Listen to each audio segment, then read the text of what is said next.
आज मैं एक्सप्लेन करने वाला हूँ 2025 की सबसे बड़ी फ्लॉप मूवी थमा। मूवी की शुरुआत होती है 300 BC से, जहाँ हम सिकंदर को देखते हैं जो भारत में राज करने आया था। उसके साथ उसकी सेना और कुछ इंडियन भी थे। उसका एक इंडियन नौकर उसे बताता है कि हमें इस जंगल से चले जाना चाहिए जहाँ बहुत खतरा है, पर सिकंदर उसकी बात नहीं मानता और वहाँ से कुछ आवाजें आने लगती है और एक आदमी जो असल में वेम्पायर था वो सिकंदर को काट लेता है। अब स्टोरी प्रेजेंट में आती है जहाँ हम आलोक को देखते हैं जो एक न्यूज रिपोर्टर था जो फेक न्यूज बनाता था। जब वो एक्सपोज होता है तो लोग उसे सोशल मीडिया पर ट्रोल करने लगते हैं। आलोक अपने फ्रेंड्स के साथ कैंप पर आया था जहाँ उसके दोस्तों से कहते हैं कि हम 3 दिन से आए हुए हैं पर अभी तक हमने एक पोस्ट क्लिक नहीं की। आलोक जंगल में चला जाता है ताकि वो फोटो खींच सके। उसके पीछे बालू पड़ जाता है और उसके दोस्त भी उसे छोड़ के चले जाते हैं। आलोक बिल में छुप जाता है और बेहोश हो जाता है, पर एक लड़की उसे बचा लेती है, बट वो भी एक वैम्पायर थी। आलोक को होश आ जाता है और वो बाहर आ जाता है। उस लड़की का नाम ताड़का था। ताड़का उसे कहती है कि तुम अंदर ही रहो, जहाँ बहुत खतरा है। अब हम एक कबीले को देखते हैं जहाँ बहुत से वैम्पायर रहते थे। उन्होंने किसी को बंदी बना के रखा था और वो उसे जानवर खाने के लिए देते थे। वो कहता है कि मुझे जानवर नहीं इंसान चाहिए। आलोक को ताड़का से प्यार हो जाता है। ताड़का के कबीले वाले उसे ढूंढ लेते हैं और वो कहते हैं कि हमें इस इंसान को मारना होगा, पर ताड़का उसे बचाती है। ताड़का के कबीले वाले उन दोनों को अपने साथ ले जाते हैं। ताड़का के कबीले वालों ने आलोक को मारा था जिसकी वजह से वो कुछ सुन नहीं पाता। कबीले वाले आलोक को थमा को खाने के लिए दे देते हैं। थमा उसे बताता है कि मैं सदियों से इंसानों का खून पीता आ रहा हूँ। थमा उसे खाने वाला था और ताड़का उसे बचा लेती है। कबीले वाले उसका पीछा करते हैं। ताड़का आलोक को कहती है कि तुम यहाँ से भाग जाओ, पर आलोक कहता है कि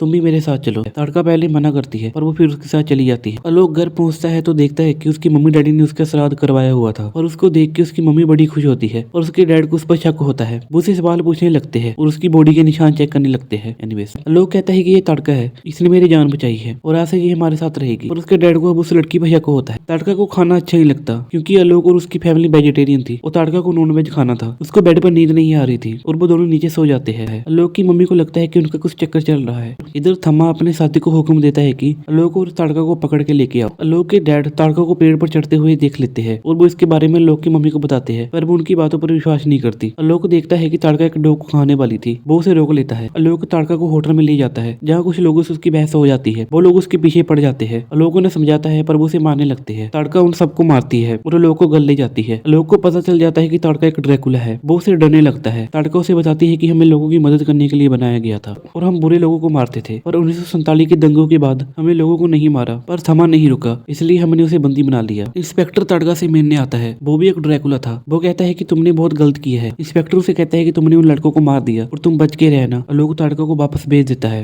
और वो उसका पीछा करता है और उसका एक्सीडेंट हो जाता है और उसकी हालत बहुत खराब थी जिसकी वजह से उसे हॉस्पिटल लेके जाते हैं। थमा कहता है कि ताड़का ने उस लड़की को ड्रैकुला बना दिया है और अब तुम्हें मुझे याद करना होगा। आलोक के डैड देखते हैं कि आलोक खून पी रहा था और उसे देख के बेहोश हो जाते हैं। ताड़का कहती है कि तुम मरने वाले थे इसलिए मैंने तुम्हें ड्रैकुला बना दिया। आलोक के डैड को पता लग जाता है। आलोक के अंदर चेंजेस आने लगते हैं। आलोक के डैड पुलिस के पास जाते हैं पर वो उन्हें बातों में उलझाकर वापस भेज देते हैं। ताड़का आलोक को उन्हीं की ट्रेनिंग देती है। आलोक के डैड को पता लग जाता है कि वो एक ड्रैकुला है और वो उसे चर्च के फादर के पास लेके जाते हैं और उनके पास एक लड़का आया हुआ था जो कहता है कि मेरा दोस्त बेडिया है और उसे एक सरकटे राक्षस ने मारा है जिसकी वजह से वो कमजोर हो गया है। वो बताते हैं कि तुम्हें एक ड्रैकुला का खून पीना होगा। तभी आलोक के डैड अपने बेटे के बारे में फादर को बताते हैं पर वो कहते हैं कि लोग अब ठीक नहीं हो सकता और फादर उस लड़के को बताते हैं कि तुम इस लड़के का खून अपने भाई को पिला दो क्योंकि ये एक ड्रैकुला है। अब बेडिया ड्रैकुला के पास आता है और उसका खून मांगता है पर वो मना कर देता है और इन दोनों में फाइट होने लगती है। आलोक उसे अपने खून की एक बूंद पिला देता है जिसकी वजह से बेडिया बहुत ताकतवर हो जाता है और ताड़का आलोक को बचा लेती है। पुलिस वाले से पूछते हैं। वो कहते हैं कि बेडिया हमारा पुराना दुश्मन है और तुम्हें इसे खून नहीं पिलाना चाहिए था, अब वो तुम्हें मारने जरूर आएगा। ताड़का को उसके साथी पकड़ के ले जाते हैं क्योंकि उसने एक आदमी को ड्रैकुला बनाया था। आलोक के डैड कहते हैं कि तुम ताड़का को वापस लेके आओ। वो उनके कबीले में चला जाता है और उसे पता लगता है कि थमा को छोड़ दिया है और ताड़का को बंदी बना लिया है क्योंकि उसने नियम तोड़ा था। ताड़का आलोक को देख लेती है और उन दोनों में फाइट होने लगती है पर थमा आलोक को मार के बेहोश कर देता है पर देवी माँ उसे जिंदा कर देती है और वो थमा को हरा देता है। अब आलोक उनका थमा बन जाता है। थमा कहता है कि मैं एक नया युग लेके आऊंगा। इधर थमा को एक फायर मोस्टर ले जाता है, शायद नेक्स्ट मूवी का हिट था। कबीले वाले गुरु को बताते हैं कि अब तुम्हें उससे ज्यादा शक्तिशाली होना होगा और इसके लिए तुम्हें बेडिया का खून पीना होगा, तभी तुम थमा को हरा सकते हो। और ये मूवी यही खत्म हो जाती है। और आपको ये वीडियो अच्छी लगी चैनल को सब्सक्राइब, मैंने वीडियो को लाइक जरूर करना।